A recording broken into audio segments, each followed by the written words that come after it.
Assalamualaikum warahmatullahi wabarakatuh. Perkenalkan, nama saya Lola Jaman Sentosa. Saya mengajar di SMK Infokom Bogor. Saya peserta PPG dalam jabatan angkatan ketiga di Universitas Negeri Makassar, jurusan Teknik Komputer dan Informatika. Nah, hari ini saya akan melakukan perekaman. Saya melakukan perekaman di tanggal 30 November 2020 hari Senin, dimulai dari jam 10.00. Berikut adalah kartu ujian saya.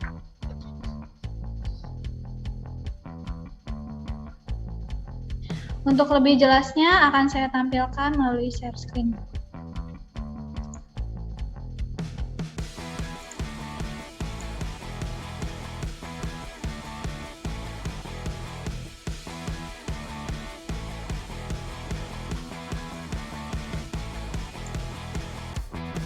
Terima kasih.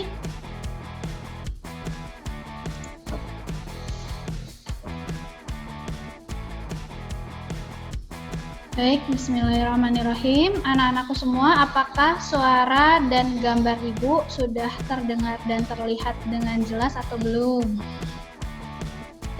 Sudah. Jelas. Sudah, Bu. Oke, alhamdulillah. Baik, sambil menunggu teman-teman kalian yang belum bergabung, mari kita berdoa terlebih dahulu. Silahkan satu orang pimpin doa. Deva, tolong pimpin doa ya. Teman-teman semua, sebelum kita memulai pembelajaran hari ini, marilah kita berdoa menurut kepercayaan masing-masing. Berdoa, mulai.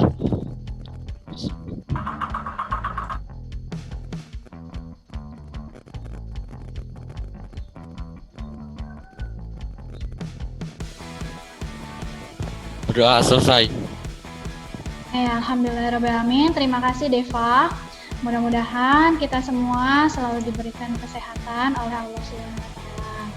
Kemudian saya dapat kabar bahwa salah satu teman kamu sedang dirawat di rumah sakit karena menderita DBD. Kita sama-sama doakan semoga lekas sehat dan Amin. bisa berkumpul kembali dengan kita semua. Amin. Oke, jangan lupa untuk absensi, silahkan mengetikkan nama dan kelas melalui kolom chat ya. Sudah? Oke, sudah ya.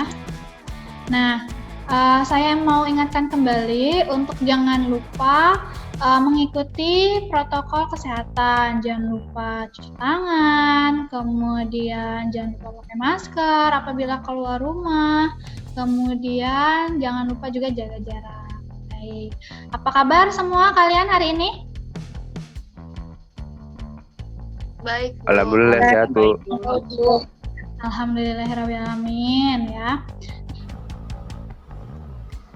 Oke, silahkan yang belum mendownload materi perangkat pembelajaran hari ini, silahkan di-download dulu di e-learning sekolah. Silahkan kamu masuk ke materi 10 perintah DCL dan TCL pada SQL dalam basis data.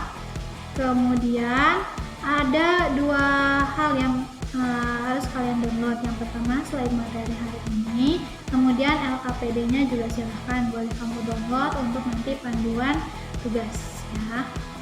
Seperti itu. Nah, sebelum kita memulai kegiatan pembelajaran hari ini, saya punya sedikit kuis tebak gambar. Nanti tugas kalian adalah menebak gambar atau tokoh siapa yang ada di balik puzzle yang akan saya berikan. Sebentar saya share screen ya.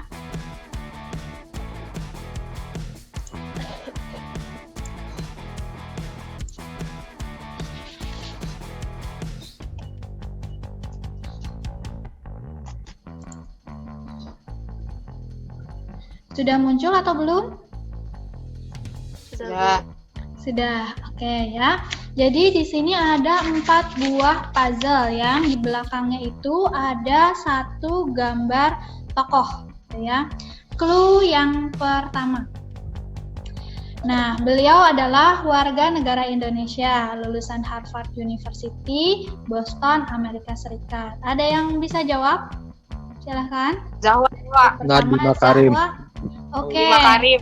Sip, bagus. Sekali Bapak lagi. Nadiem Makarim. Oke, Bapak Bapak Nadiem Makarim. Coba, apakah betul kita lihat ya? Clue yang kedua. Orang Indonesia pertama yang meraih penghargaan ASEAN of the Year. Clue yang ketiga, termasuk 50 sosok menginspirasi di dunia versi Bloomberg tahun 2018. Clue yang keempat yaitu CEO Gojek dan kini menjadi Menteri Pendidikan Indonesia. Jadi betul ya jawabannya Zahra, Bapak Nadiem Makarim. Nah, saya mau cerita sedikit. Dahulu ketika Bapak Nadiem masih menjadi karyawan, nah Bapak Nadiem ini selalu menggunakan transportasi umum untuk kegiatan transportasinya sehari-hari bekerja. Nah, dari situlah muncul keresahan beliau mengenai tidak praktisnya transportasi umum pada saat itu. Lalu, dengan menggandeng 20 driver ojek langganan beliau, Bapak Nadiem akhirnya dapat meluncurkan aplikasi Gojek pertama pada tahun 2010. Ternyata sudah lama ya, sudah 10 tahun ya Gojek. Nah, awalnya itu beliau berpikir hal yang sangat sederhana, seperti itu. Tapi sekarang apa yang beliau buat atau apa yang beliau ciptakan sekarang menjadi sangat bermanfaat untuk kita semua. Padahal awalnya itu dari hal yang sangat sederhana gitu ya, tapi sekarang menjadi sebuah hal yang sangat bermanfaat untuk banyak orang. Nah, begitu juga dengan kita. Kalian juga bisa menjadi seorang inovator seperti Bapak Nadiem Makarim dengan cara mengubah permasalahan yang ada di sekeliling kita sehari-hari, kemudian kita rancang atau kita buatkan solusi permasalahan tersebut dengan sebuah aplikasi. Karena kamu kan jurusan IT nih, gitu ya. Jadi kamu bisa kok, kamu ada masalah apa nih? Nah, kemudian bisa nggak ya kamu buatkan aplikasinya? Nah, coba berpikir seperti itu. Nah, untuk menjadi alternatif solusi permasalahan kita sehari-hari, kita harus kreatif, berpikir apa sih kira-kira bisa nggak ya saya buatin aplikasinya untuk permasalahan ini. Coba aja kamu coba-coba seperti itu. Walaupun nanti akhirnya mungkin belum terbuatkan dalam sebuah aplikasi, minimal kamu pernah berpikir, oh iya ya dulu kayaknya saya pernah kepikiran nih mau buat ini gitu. Sekarang saya mau tanya, apakah kalian siap untuk menjadi inovator dan agen perubahannya Indonesia? Siap. Insya Allah. Siap, Bu. Siap ya, Alhamdulillah, insya Allah kita sama-sama ya. Baik, cukup ya hari ini kuisnya. Nah, hari ini kita masih dalam satu topik yang sama, yaitu perintah DDL, DML, DCL dalam struktur query language atau SQL pada basis data. Nah, ada yang masih ingat pertemuan sebelumnya kita sudah bahas apa? DDL, DML. Oke, siapa itu? Najwa ya? Iya. Oke, pertemuan sebelumnya kita sudah bahas DDL dan DML, betul apa yang seperti Najwa katakan. Nah, hari ini kita akan lanjutkan yaitu DCL dan TCL. Ya, hari ini kita akan lanjutkan dua lagi, masih berhubungan dengan materi yang lalu. Kalau materi yang lalu baru kita bahas dua, DDL dan DML. Hari ini kita bahas dua lagi, DCL dan TCL, seperti itu. Nah, lanjut. Ada kompetensi dasar dan indikator pencapaian kompetensi pada materi pembelajaran hari ini. Kompetensi dasarnya ada dua, yaitu memahami kelompok perintah yang termasuk dalam DDL, DML, dan DCL dalam basis data. Yang kedua, membuat kelompok perintah yang termasuk dalam DDL, DML, dan DCL dalam basis data.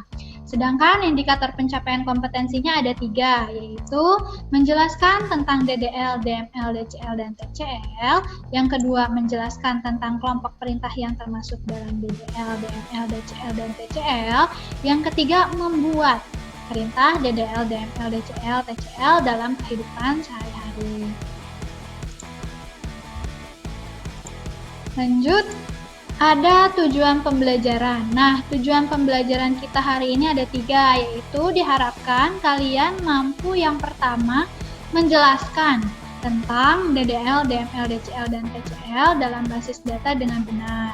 Yang kedua, menjelaskan tentang kelompok perintah yang termasuk dalam DDL, DML, DCL, dan TCL dalam basis data dengan benar. Yang ketiga, membuat perintah DDL, DML, dan DCL dalam kehidupan sehari-hari dengan benar. Nah, kita lanjut. Ada 3 pokok materi yang hari ini kita akan bahas. Yang pertama ada Data Control Language atau DCL. Di sini poin penting atau keywordnya adalah control atau mengendalikan seperti itu. Yang kedua, Transaction Control Language atau TCL. Yang ketiga ada sintaks penggunaannya. Nah, kita lanjut. Perhatikan 2 buah gambar yang ada di layar. Ada gambar pertama dan gambar kedua. Saya beri waktu 10 detik, kamu lihat dulu kira-kira itu gambar apa sih? Kemudian, mengapa bisa terjadi gambar seperti itu? Coba dilihat dulu. Fadli, ada Fadli? Ada, Bu. Oke, Fadli, coba kamu lihat gambar pertama. Gambar pertama menurut kamu itu gambar apa? Sebuah pembobolan database, Bu. Oke, pembobolan database di mana? Di KPU. Oke, betul, di KPU. Nah, coba lihat gambar yang kedua sekarang. Nah, menurut kamu itu gambar kedua gambar apa sih?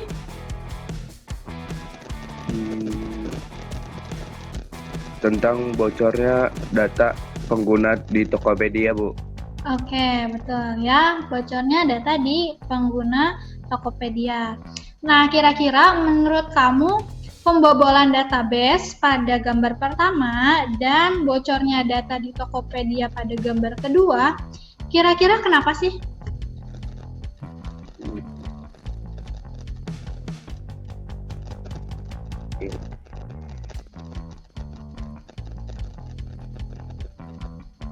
Kurangnya pengamanan dalam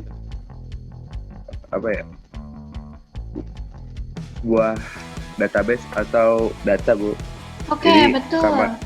keamanannya itu nggak ketat atau kuat gitu. Oke, bagus ya. Betul kata Fadli ya.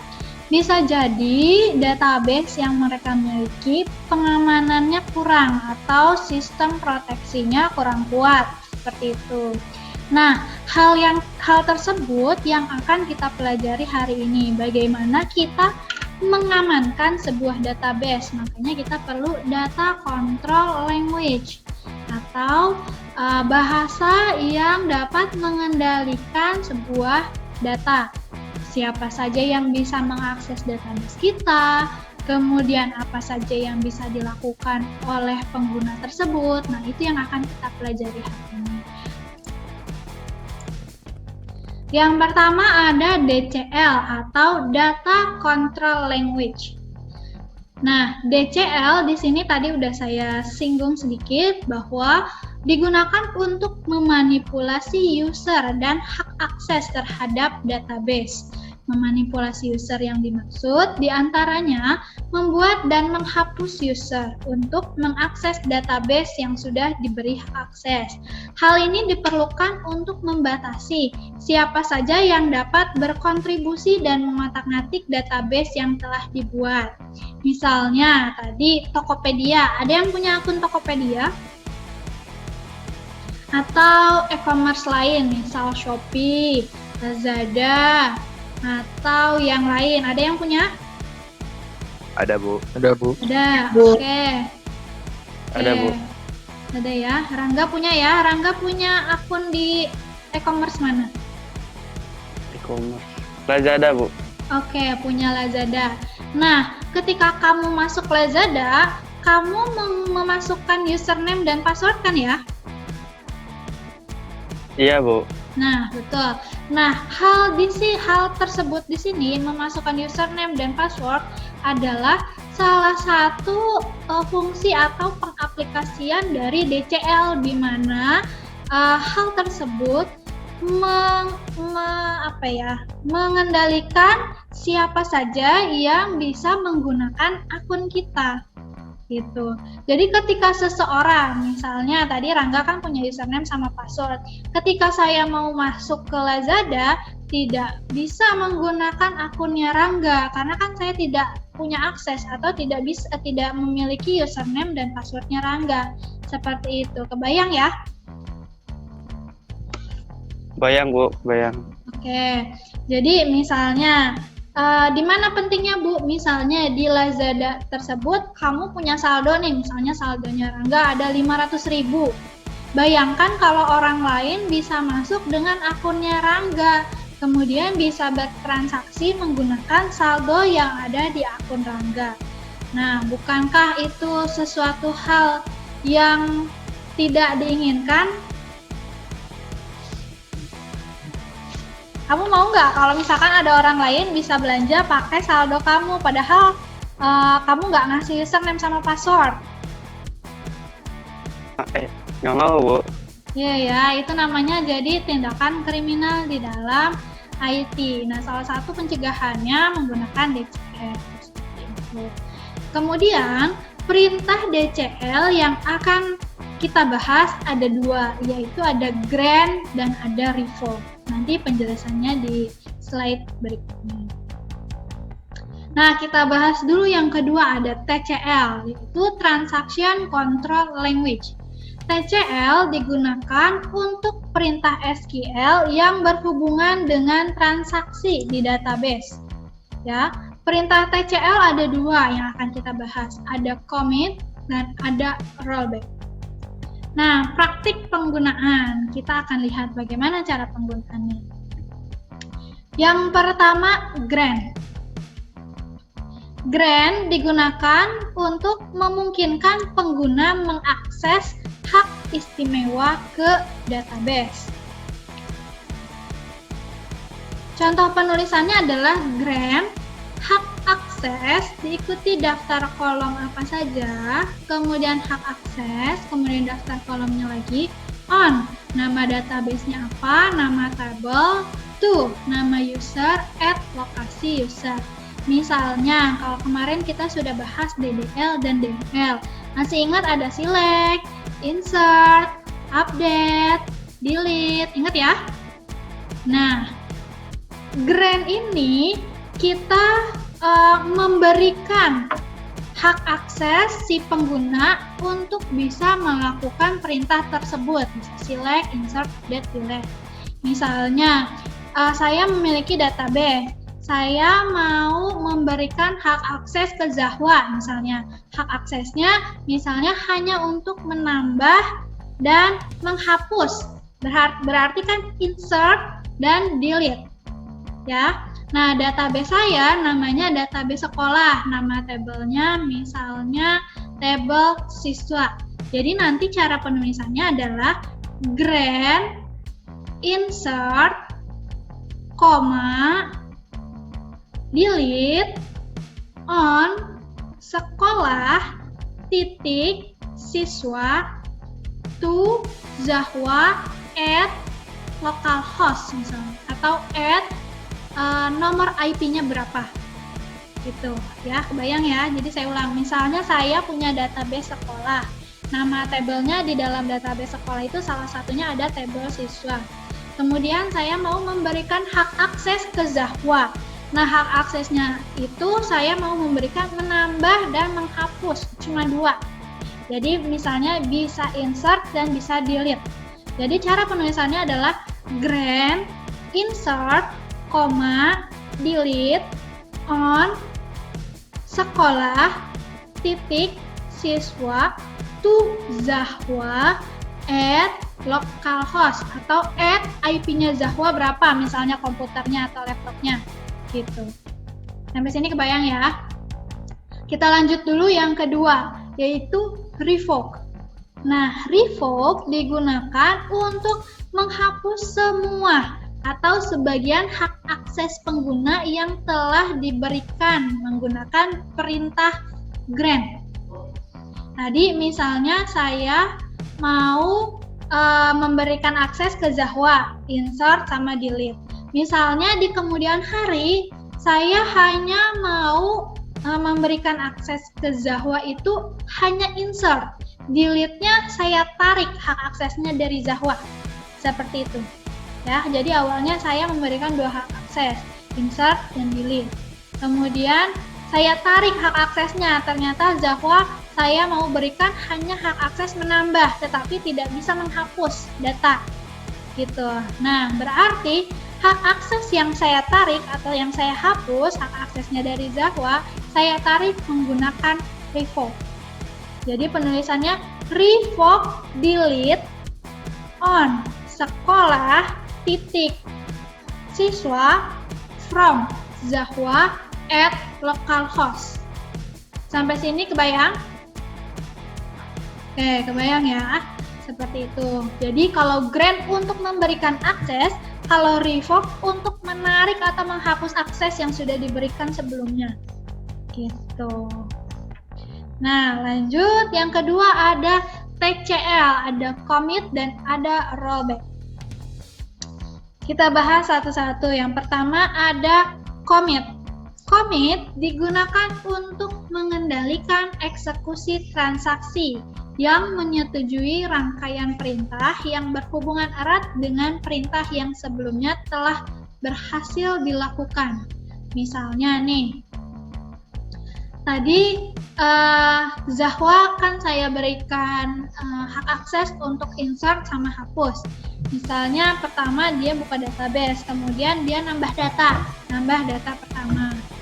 Ya, udah nih, saya lakukan commit supaya perintah yang tadi diketikkan Zahwa tersimpan. Tapi misalnya setelah saya commit datanya kan tersimpan. Kemudian Zahwa menghapus datanya, gitu ya. Jadi Zahwa mengetikkan delete kemudian saya lakukan rollback. Nah, kita lihat yang kedua, rollback. Digunakan untuk mengendalikan eksekusi transaksi yang membatalkan transaksi yang dilakukan karena adanya kesalahan atau kegagalan pada salah satu rangkaian perintah. Misalnya tadi Zahwa mau menghapus, saya rollback. Berarti artinya tidak jadi tersimpan yang perintah menghapus yang Zahwa tuliskan. Seperti itu. Jadi kalau commit untuk menyetujui perintah apa yang dijalankan, kalau rollback membatalkan perintah apa yang sudah dijalankan. Gitu, ditarik kembali gitu ke rollback. Nah, kita lanjutkan ke tugas kelompok. Ya. Cermati pernyataan berikut. Hak akses tidak dimiliki semua pengguna. Ya, saya ulang, hak akses tidak dimiliki semua pengguna. Hal ini dalam hak akses database. Hak akses hanya diberikan kepada orang atau user yang berwenang atas sistem tersebut. Nah, pertanyaannya ada 2. Silakan yang pertama, tuliskan pemahamanmu dan pendapatmu mengenai pernyataan tersebut. Yang pertama. Yang kedua, analisislah hak akses apa saja yang dapat dimiliki user pada suatu database dan kegunaan dari hak akses tersebut. Silahkan dikerjakan tugasnya sesuai kelompoknya masing-masing. Kelompok 1, Azani, Deva, Fadli, Faisal, Raka, Rifki. Kelompok 2, Natasha, Najwa, Nurhoria, Norma Aris, Rajwa, Rama. Kelompok 3, Rama, Rangga P, Reva, Revanza, Rivo. Kelompok 4, Salma, Salsa, Sharon, Siti Tasnia, Siti Zahra. Kelompok 5, Wana, Yoga, Zahra, Zahwa, Zulfa. Silahkan dikerjakan sesuai kelompoknya masing-masing. Silahkan aktif di diskusi grup WhatsApp-nya. Sudah saya buatkan grup WhatsApp ya. Nah, nanti seperti biasa Kelompok yang paling aktif dalam berdiskusi di grup WhatsApp-nya masing-masing akan saya kasih nilai tambahan. Jadi silakan dikerjakan tugasnya. Saya kasih waktu 30 menit, cukup ya? Assalamualaikum warahmatullahi wabarakatuh. Saya dari kelompok 1 akan Saya dari kelompok 1 akan mempresentasikan hasil diskusi tentang pemahaman hak akses. Menurut saya, pemahaman hak akses pengguna dalam sebuah database itu tidak semua memiliki atau mempunyai akses orang lain. Jika kalau orang lain bisa mengakses punya kita atau orang lain, pasti disalahgunakan oleh orang tersebut untuk berbuat kejahatan. Maka dari itu dibuatlah DCL atau Data Control Language yang bisa mengatur atau mengendalikan tingkat keamanan sebuah akses ke database. Oke, sip, bagus ya. Jadi diperlukan DCL untuk meningkatkan keamanan dari sebuah database. Nah, kita kasih plus untuk kelompok 1. Yeay. Lanjut kelompok 5. Kelompok 5.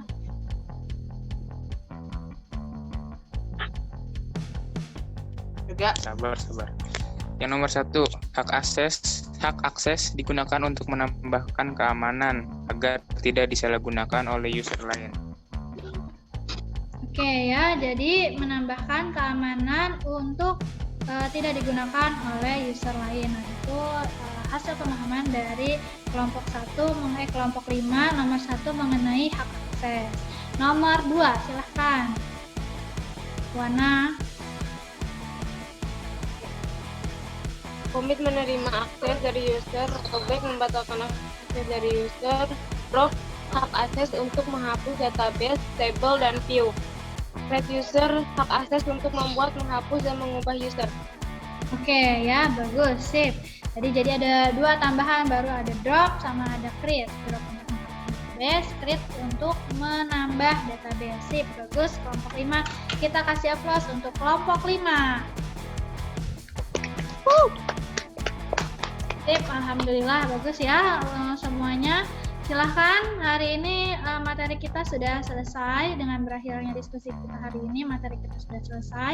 Silahkan satu orang menyimpulkan apa saja yang hari ini kita sudah bahas. Jadi hari ini kita dapat mengetahui tentang DCL dan TCL, dapat menjelaskan maksudnya, dan sebentar, lihat dulu guys. Oh ini, dan kita dapat mengetahui hak akses apa saja yang dapat dimiliki user pada suatu database. Terima kasih. Oke, sip, bagus ya Zahra. Tepuk tangan buat Zahra.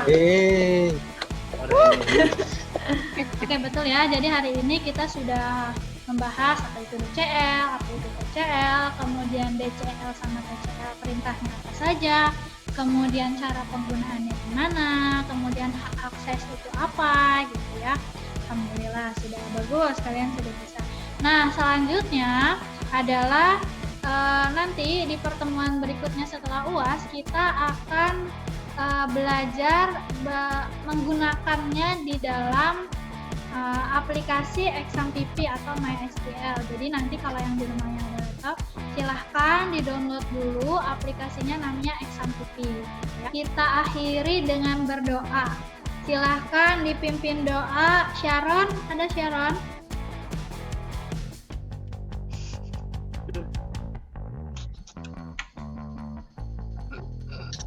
Sharon ada? Silahkan pimpin doa ya untuk menutup kegiatan kita hari ini. Yang lain dengarkan. Sebelum kita mengakhiri pelajaran ini, baiklah kita berdoa menurut kepercayaan masing-masing. Berdoa mulai.